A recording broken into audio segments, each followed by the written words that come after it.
నమస్తే అండి. నేను మీ దేవరకొండ ఉమా. నవంబర్ మాస ఫలితాలు. ఈ నవంబర్ మాసంలో ఏ ఏ గ్రహాల యొక్క ట్రాన్సిట్ జరగబోతోంది, ఏ ఏ రాశుల వాళ్ళకి ఎలా ఉండబోతోంది, ఎలాంటి రాశుల వాళ్ళు ఏ ఏ జాగ్రత్తలు తీసుకోవాలనేటువంటి విషయాలన్నీ మనం చూసే ముందు నవంబర్ మాసంలో గ్రహ సంచారాన్ని మనం గమనిస్తే కనుక ముఖ్యంగా రవిగ్రహ సంచారము అనేటువంటిది నవంబర్ 17వ తారీఖు నుంచి తులారాశిలోకి వృశ్చిక రాశిలోకి ప్రవేశించబోతోంది. కుజగ్రహ సంచారం అక్టోబర్ 26వ తారీఖు నుంచి నవంబర్ మాసం అంతా కూడా వృశ్చికంలోనే సంచారం చేస్తూ డిసెంబర్ 6వ తారీఖు వరకు వృశ్చికంలో సంచారం చేస్తూ ఉన్నారు. బుధగ్రహ సంచారం నవంబర్ 5వ తారీఖున వృశ్చికంలోకి ప్రవేశించి వక్రించినటువంటి గతితో నవంబర్ 19వ తారీఖున తులారాశిలోకి ప్రవేశించబోతున్నారు. గురుగ్రహ సంచారం అనేటువంటిది డిసెంబర్ 5వ తారీఖు వరకు కూడా కర్కాటక రాశిలోనే సంచారం చేయబోతోంది. శుక్రగ్రహ సంచారం నవంబర్ 2వ తారీఖు దగ్గర నుంచి తులారాశిలోకి సంచారం చేయబోతున్నారు. శని అనేటువంటి ఆయన మీనరాశిలో సంచారం చేస్తున్న కుంభరాశి మీద కూడా ఫలితాలు ఇస్తున్నారు. సో ఈ విధంగా గ్రహ సంచారములు అనేటువంటివి నవంబర్ మాసంలో మనకి కనబడుతూ ఉన్నాయి. సో ఈ గ్రహాల యొక్క స్థితిగతుల యొక్క ఆధారంగా కుంభరాశి వాళ్ళకి ఏ విధంగా ఉండబోతుంది, వాళ్ళు ఎలాంటి జాగ్రత్తలు తీసుకోవాలి మనం చూస్తే కనుక కుంభరాశి వాళ్ళకి నవంబర్ మాసంలో 3 గ్రహాలు యోగిస్తున్నాయని చెప్పొచ్చు. భాగ్యస్థానంలో శుక్రుడు చాలా బాగున్నారు, దశమంలో బుధుడు చాలా బాగున్నారు, దశమంలోనే రవి కూడా చాలా బాగున్నారు. కానీ అది నవంబర్ 17 తర్వాత ట్రాన్సిట్ జరిగిన తర్వాతనే రవి మీకు అనుకూలిస్తారు అని చెప్పచ్చు. సో ఈ విధంగా మనం ఒక్కొక్కసారి ఎలా చార్ట్ అంతా రీడ్ చేస్తే కనుక మేజర్గా కుంభరాశి వాళ్ళకి లగ్నంలో రాహుగ్రహ సంచారం జరుగుతోంది, 2వ స్థానంలోనూ అండ్ లగ్నంలోనూ కూడా శని యొక్క ప్రభావం పడుతోంది. దీనివల్ల డైజెషన్ ప్రాబ్లమ్స్ ఎక్కువగా ఉండడం, జన్మస్య దేహ కష్టము అంటే ఆరోగ్య సమస్యలు విపరీతంగా పెరగడం కానీ లేకపోతే ఏదైనా రాంగ్ ఇన్వెస్ట్మెంట్స్ అనేటువంటివి చేయడం, గతంలో మీరు చేసిన రాంగ్ ఇన్వెస్ట్మెంట్కి ఇక్కడ బాధపడడం. రాంగ్ ఇన్వెస్ట్మెంట్ అంటే మనీయే కాదండి, అది ఎనర్జీ కూడా, థాట్స్ కూడా, నమ్మకం కూడా ఏదైనా అవ్వచ్చు. దానికి సంబంధించి ఇప్పుడు బాధలు పడేటువంటి అవకాశాలు చాలా ఎక్కువగా ఉంటాయి. అండ్ ఇప్పుడు మనం చూస్తే కనుక లగ్నంలో ఉన్నటువంటి రాహు శరీర ఆరోగ్యం విషయంలో ఇబ్బందులు తెస్తారు. సో ఎనీ హెల్త్ ఇష్యూస్ మీకు ఉన్నాయి అంటే కుంభరాశి వాళ్ళు దయచేసి నెగ్లెక్ట్ చేయొద్దు. చాలా ప్రాబ్లమ్స్ తర్వాత మళ్ళీ రైజ్ అవుతాయి. సో వెరీ కేర్ఫుల్గా ఉండండి. ఇకపోతే 6వ స్థానంలో గురుగ్రహ సంచారం జరుగుతోంది. 2nd అండ్ 5th లార్డ్ అయినటువంటి గురుడు కర్కాటకంలో ఎగ్జామినేషన్లో, అది కూడా 6th హౌస్లో ఉన్నారంటే గురుడికి బలం లేదు. నవంబర్ మాసం అంతా కూడా మీకు గురు బలం అనేటువంటిది లేదు. దీనివల్ల ఆర్థిక సమస్యలు అనేటువంటివి కనబడతాయి ఖచ్చితంగా. అండ్ ఇంకొకటి ఏంటి అంటే విద్యలో ఆటంకాలు అనేటువంటివి వస్తాయి. మాట వల్ల నష్టపోతారు. ఏదైనా ఎవరికైనా నేను ఇచ్చేస్తానని మాటిస్తారు, ఇవ్వాల్సి వస్తుంది. నష్టపోతారని తెలిసినా ఇవ్వాల్సి వస్తుంది. రీసెంట్గా జరిగినటువంటి చాలా టెండర్స్లో కూడా చాలామంది ఇలాగే నష్టపోవడం జరిగింది కుంభరాశి వాళ్ళు. సో వెరీ కేర్ఫుల్గా రాంగ్ ఇన్వెస్ట్మెంట్స్ అనేటువంటివి అస్సలు చేయకుండా జాగ్రత్త పడాలి.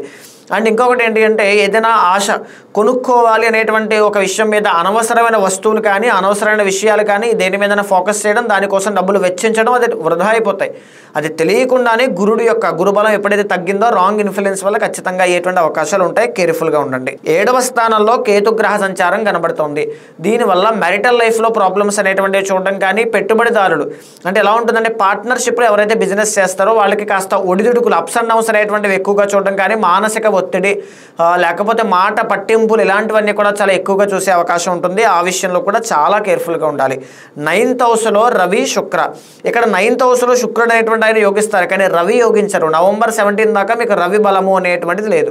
దీనివల్ల ఏంటి, నవంబర్ 17 వరకు మీరు ఎలాంటి ముఖ్యమైన పనుల విషయంలోనూ నిర్ణయాలు తీసుకోకూడదు. ఆరోగ్యం విషయంలో ప్రత్యేకించి చాలా జాగ్రత్తగా ఉండాలి. ఎస్పెషల్లీ బిజినెస్ విషయంలో. ఎందుకు అంటే 7th లార్డ్ అయినటువంటి రవి 9వ స్థానంలో నీచ స్థితిలో ఉన్నారు కాబట్టి వెరీ కేర్ఫుల్గా ఉండాల్సినటువంటి అవసరం ఉంది. ఎస్పెషల్లీ పార్ట్నర్, మీ హస్బెండ్ కానీ వైఫ్ కానీ పార్ట్నర్ యొక్క ఆరోగ్యం విషయంలో చాలా కేర్ఫుల్గా ఉండాలి. బిజినెస్ పార్ట్నర్ యొక్క విషయంలో చాలా కేర్ఫుల్గా ఉండాలి. ఆర్ లేకపోతే మీ ఫాదర్ కానీ ఆర్ మీ యొక్క స్పౌస్, ఇప్పుడు చెప్పుకున్నట్టుగా మీ ఫాదర్ ఆరోగ్యం విషయంలో కూడా చాలా కేర్ఫుల్గా ఉండాలి. మీరు కూడా సమయానికి భోజనం చేయడం లాంటివి నవంబర్ 17 దాకా ఖచ్చితంగా చేయాలి. లేకపోతే అనారోగ్య సమస్యలకి డబ్బులు విపరీతంగా ఖర్చు అవుతాయి. చాలా కేర్ఫుల్గా ఉండాలి. 9వ స్థానంలో శుక్రుడు చాలా బాగున్నారండి. దీనివల్ల ఏంటంటే ఎవరైతే కళాత్మకంగా క్రియేటివ్గా వర్క్ చేస్తుంటారో, సినీ నాటక కళారంగాలు, నృత్య గీత వాద్యాది రంగాలు, కళారంగము ఆర్ లేకపోతే విమెన్ క్లాతింగ్ డిజైనర్స్, బొటిక్స్, లేకపోతే ఇంకా డిజైనింగ్ ఫీల్డ్స్లో ఉన్నటువంటి వాళ్ళు, క్రియేటివ్ స్టూడియోస్ ఉంటాయి చాలామందికి, ఇలాంటి వాళ్ళు ఏఐ వర్చువల్ రియాలిటీ ఈ ఫీల్డ్స్లో ఉన్నటువంటి వాళ్ళందరికీ కూడా శుక్రుడు చాలా బాగున్నారు కాబట్టి వాళ్ళకి చాలా మంచి మనీ అనేటువంటిది వస్తాయి. అవకాశాలు మీరు బాగా అందిపుచ్చుకుంటారని చెప్పొచ్చు. మంచి ఆదరణ, జనాలందరూ కూడా మిమ్మల్ని మంచిగా కీర్తించడం కానీ ఆదరించడం కానీ ఇలాంటివి చాలా బాగుంటాయి. అంటే మీ వర్క్ని బాగా మెచ్చుకుంటారు. ఇలాంటివన్నీ చాలా బాగుంటాయి. ఈవెన్ దీనికి సంబంధించినటువంటి వ్యాపారాల్లో ఎవరున్నా వాళ్ళకి కూడా చాలా బాగుంటుంది. నవంబర్ 17 తర్వాత ఇంకా బాగుంటుంది. నవంబర్ 17 తర్వాత ఇంకా ఎలా ఉంటుంది అంటే రవి అనేటువంటి ఆయన ఎప్పుడైతే యోగిస్తారో 100% మీకు కెరీర్ గ్రోత్ అనేటువంటిది ఇస్తారు. ఎలాంటి కెరీర్ ఇస్తారు? రాజకీయ నాయకులు ఎవరైతే ఉంటారో వాళ్ళకి పదవీ యోగం కానీ, గౌరవ మర్యాదలు పెరగడం కానీ, మీరు చేసిన పనికి కీర్తి ప్రతిష్టలు పెరుగుతాయి. లేకపోతే చెల్లుబాటు అవుతుంది. ఏదనుకుంటే అది ఈ రోజు ఈ పని చేయాలనుకుంటే ఖచ్చితంగా అది పూర్తవుతాయి. అలాంటి యోగం రవి ఇస్తారు. సో రవి ఎప్పుడైతే ఏ రాశి వాళ్ళకైతే బాగుంటారో ఆ రాశి వాళ్ళకి ఖచ్చితంగా ఎనర్జీస్ అనేటువంటివి చాలా ఫాస్ట్గా ఉంటాయి. తెలియకుండానే టక పనులన్నీ పూర్తయిపోతుంటాయి. ఇవన్నీ కూడా రవి బలం వల్ల నవంబర్ 17 దగ్గర నుంచి డిసెంబర్ 17 దాకా, డిసెంబర్ 17 నుంచి మళ్ళీ జనవరి 17 దాకా 2 మంత్స్ మీకు చాలా బాగుంటుంది కుంభరాశి వాళ్ళకి. దశమంలో బుధుడు కూడా యోగిస్తున్నారు కాబట్టి వ్యాపార రంగము ఎవరైతే స్టాక్స్ కానీ, షేర్స్ కానీ, ట్రేడింగ్ కానీ చేస్తుంటారో వాళ్ళు, చిరు వ్యాపారస్తులు ఆర్ వ్యాపారం ఏ బిజినెస్ చేస్తున్నా మీకు చాలా బాగుంటుంది. ఆర్ ఇంకా చెప్పాలంటే అకౌంటెంట్ ఫీల్డ్స్లో ఉన్నటువంటి వాళ్ళకి కానీ, చదువుకునేటువంటి విద్యార్థులకి కానీ, సో వాళ్ళందరికీ కూడా ఈ బుధుడు అనేటువంటి ఆయన బాగున్నారు కాబట్టి మీ క్రియేటివ్ లెవెల్స్ అనేటువంటి ఇంక్రీజ్ అవుతాయి. కష్టపడేటువంటి తత్వం పెరుగుతుంది. మైండ్ వర్క్ చేస్తారు, స్మార్ట్ వర్క్ అనేటువంటి చేస్తారు. స్మార్ట్గా ఆలోచించడం, ఎలా అయినా పైకి ఎదగాలనేటువంటి కోరిక తప్పకుండా సానుకూలమైనటువంటి ఫలితాలు మీకు ఇస్తుంది. అయితే కుంభరాశి వాళ్ళకి ఇందాక మనం చెప్పుకున్నట్టుగా దశమంలో కుజుడు యోగించట్లేదండి. అంటే కుజుడు ఎప్పుడైతే యోగించట్లేదో రుణ బాధలు, ఆల్రెడీ మీరు గతంలో ఏదైనా అప్పుల్లో ఉండి అప్పులు చేసి ఇప్పుడు అప్పులతో బాధపడుతుంటే ఇంకా కొంతకాలం మీరు వెయిట్ చేయాలి. 100% అప్పులు తీరుతాయి, కానీ ఇప్పుడు కాదు. రానున్నటువంటి రోజుల్లో మీకు చాలా మంచి గుడ్ న్యూస్లు ఉంటాయి. అప్పుడు మీకు చాలా బాగా కలిసి వస్తుంది. ఈ మంత్ అయితే ఇంకా కొంచెం సఫరింగ్స్ అనేటువంటివి, ఫైనాన్షియల్ ఛాలెంజెస్ అనేటువంటివి కనబడుతున్నాయని చెప్పొచ్చు. ఈ కుజుడు అనేటువంటి ఆయన ఎప్పుడైతే మీకు యోగించట్లేదో రియల్ ఎస్టేట్ కానీ, కన్స్ట్రక్షన్ కానీ, భూమికి సంబంధించిన వ్యవహారాలు అంటే ఈ వ్యవసాయం కానీ ఇలాంటి వాటిల్లో ఉన్నటువంటి వాళ్ళకి కొంచెం మిశ్రమంగా, అంటే చాలా ఏదో నడుస్తున్న విధంగా చాలా స్లోగా వెళ్ళేటువంటి అవకాశాలు ఎక్కువగా ఉంటాయి. సో పర్వాలేదు, కొంచెం జాగ్రత్త పడాలి. అయితే కుంభరాశి వాళ్ళకి ఓవరాల్గా 3 గ్రహాలు దివ్యంగా యోగిస్తున్నాయని చెప్పచ్చు. ఈ మంత్ మాత్రం చాలా కేర్ఫుల్గా ఉండండి. అంటే ఎడ్జ్లో ఉంటారు. మీరు ఏ తప్పు చేయకుండా, రిస్క్ తీసుకోకుండా, ఛాలెంజెస్ తోలికి వెళ్లకుండా సేఫ్గా వెళ్ళగలిగితే మీరు చాలా బాగుంటారు. అలా కాకుండా ఏదో ఒకటి చేసేద్దాం అనేటువంటి ముందుకు దిగితే మాత్రం ఖచ్చితంగా ఇబ్బంది పడతారు. ఈ మాసం చాలా కేర్ఫుల్గా ఉండండి.